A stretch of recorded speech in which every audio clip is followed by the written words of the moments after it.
வணக்கம். இன்னைக்கு நம்ம வீடியோல வெண்டைக்காவையும் உருளைக்கிழங்கையும் வச்சு மசாலா பண்ண போறோம். இது வந்து நம்ம சாப்பாட்டுக்கு கூட வந்து சப்பாத்தி கூடலாம் வச்சு சாப்பிட்றதுக்கு ரொம்பவே நல்லாயிருக்கும். இதை எப்படி பண்ணலாம், என்னென்ன பொருள்லாம் தேவைங்கிறத வாங்க வீடியோக்குள்ளே போய் பார்க்கலாம். இப்போ நம்ம அடுப்பில் பாத்திரத்தை வச்சுட்டு ஒரு 2 டீஸ்பூன் அளவுக்கு நம்ம வந்து எண்ணெயை வந்து சேர்த்துக்கலாம். எண்ணெய் நல்லா காஞ்சி வந்த பிறகு நான் இன்றைக்கி 20 வெண்டைக்காய் வந்து 2 கட் பண்ணி வச்சுருக்கேன். நம்ம கட் பண்ணுறதுக்கு முன்னாடி நல்லா வாஷ் பண்ணிவிட்டு நல்லா தொடச்சி எடுத்துக்கோங்க. அப்போ தான் வெண்டைக்காய் அளவில் பிசுப்பெல்லாம் நமக்கு வந்து இல்லாமல் இருக்கும். இப்போ நம்ம மீடியம் ஃப்ளேமில் வச்சுட்டு அடிக்கடி நம்ம வந்து கிளறி விடாமல் இடையில மட்டும் நம்ம வந்து கிளறி விட்டு செஞ்சோம் அப்படின்னா அதுலேருந்து வர பிசுப்பு இல்லாமல் நல்லா நமக்கு கிறிஸ்பியாக கிடைக்கும். இப்போ மீடியம் ஃப்ளேமில் வச்சுட்டு நல்லா வதங்கி வர அளவுக்கு நம்ம வந்து வதக்கிக்கலாம். நம்ம சேர்த்த வெண்டைக்காய் வந்து வதங்கி வந்துருச்சு. இப்போ இதை எடுத்து வந்து பிளேட்டுக்கு வந்து மாற்றிடலாம். நம்ம வதக்க வெண்டைக்காயோட கலர் வந்து நல்லாவே வந்து சேஞ்ச் ஆகி நல்ல கிறிஸ்பியாக நமக்கு வர ஆரம்பிக்கும். இதுதான் நமக்கு வந்து கரெக்டான பக்குவம். இந்த மாதிரி பக்குவத்தில் நம்ம இதை எடுத்து நம்ம வந்து பிளேட்டுக்கு வந்து மாற்றி வச்சிடலாம். வெண்டைக்காய் வதக்கிட்டு மீதம் இருக்கும் இல்லையா எண்ணெய், அதே எண்ணெயிலேயே நம்ம வந்து இப்போ வந்து உருளைக்கிழங்கை சேர்த்து வந்து வதக்கிக்கலாம். இன்றைக்கி 4 உருளைக்கிழங்கு 2 விசில் விட்டு நான் வந்து வேக வச்சு எடுத்து வச்சுருக்கேன். இந்த உருளைக்கிழங்கு நம்ம வேக வச்சும் சேர்க்கலாம், வேக வைக்காமல் டேரெக்டாக நம்ம வந்து கட் பண்ணியும் சேர்த்துக்கலாம். நம்ம வேக வச்சுட்டு சேர்த்து நீங்கள் வதக்குனீங்க அப்படின்னா நமக்கு சீக்கிரமே ரெடி ஆகிடும்.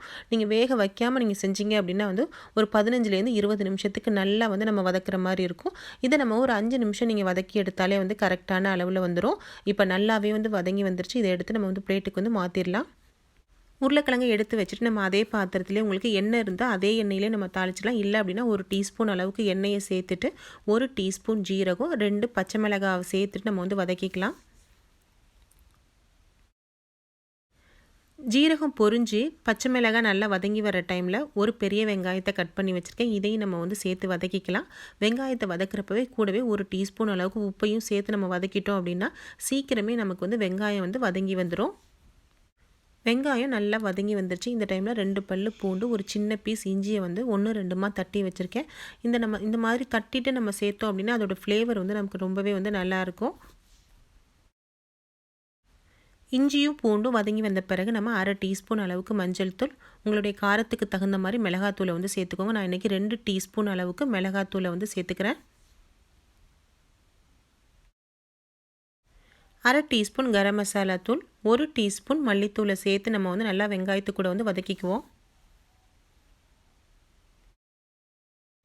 மசாலா வதக்குறப்பவே நம்ம தேவையான அளவு உப்பை சேர்த்துட்டு ஒரு 5 நிமிஷத்துக்கு நல்லா வந்து வாசம் வர அளவுக்கு வந்து வதக்கிக்கோங்க. இப்போ நல்லாவே வதங்கி வந்துருச்சு. நம்ம வதக்கி எடுத்த வெண்டைக்காவையும் உருளைக்கிழங்கையும் இந்த டைமில் நம்ம சேர்த்து வந்து மசாலா கூட கலந்து விட்டுறலாம்.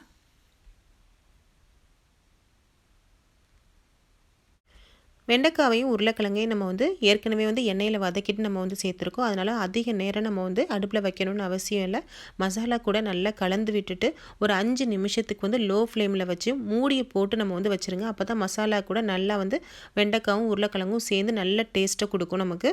இப்போ நல்லாவே வந்து வெண்டைக்காவும் உருளைக்கிழங்கும் வெந்து சூப்பராக வந்து மசாலா கூட நல்லா டேஸ்டியாக ரெடியாகி வந்துருச்சு.